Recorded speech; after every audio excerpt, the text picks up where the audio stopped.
இதுக்கு தான் நான் அன்னைக்கே சொன்னேன். எல்லா கட்சிக்காரங்க மாதிரி ஆட்சியில் இருக்கும் போது நீ லஞ்சம் வாங்கி பணம் சேர்த்து வச்சிருந்தீங்கன்னா இன்னைக்கு இந்த நாய்கள்லாம் வந்து கோவிட்டு முன்னால கைகட்டி நிக்கும்ல. நீ என்னமோ ஊரை திருத்துற உலகத்தை திருத்துறன்னு உண்மை பேசுன. இவனுக்கு நல்லவரையே தெரியாதுப்பா. தொல்லை கொடுத்துக்கிட்டே இருப்பாருங்க. அவன் செத்ததுக்கு அப்புறம் சில வைக்க அலைவாருங்க. இவனுக்கெல்லாம் இவனுக்கு ரூட்லயே போய் திருப்பி அடிக்கிறானுங்க பாரு. அவனுக்கு தாப்பா இவனுக்கு மாலை போடுவானுங்க, காலில் விழுந்து மரியாதை செய்வானுங்க. அவனுக்கு தாப்பா இவனுக்கு கரெக்ட். ஏப்பா இவனுக்கு என்னைக்குப்பா நல்லவங்க கிட்ட பார்த்து ஓட்டு போட்டுருக்கானுங்க.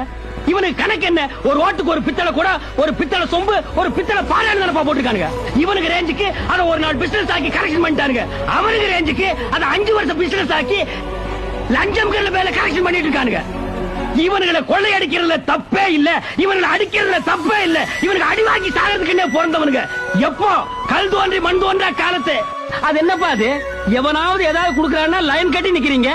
யாராவது இலவசமா அரிசி போடுறாங்கன்னா அதையும் வரிசையில் வந்து வாங்கிக்கிறீங்க. எவனாவது இலவசமா வேட்டி சட்டை கொடுக்கறான்னா அதையும் வரிசையில் வந்து வாங்கிக்கிறீங்க. ஆனா கொள்ளையடிக்க மட்டும் கூட்டம் கூட்டமா போவீங்க.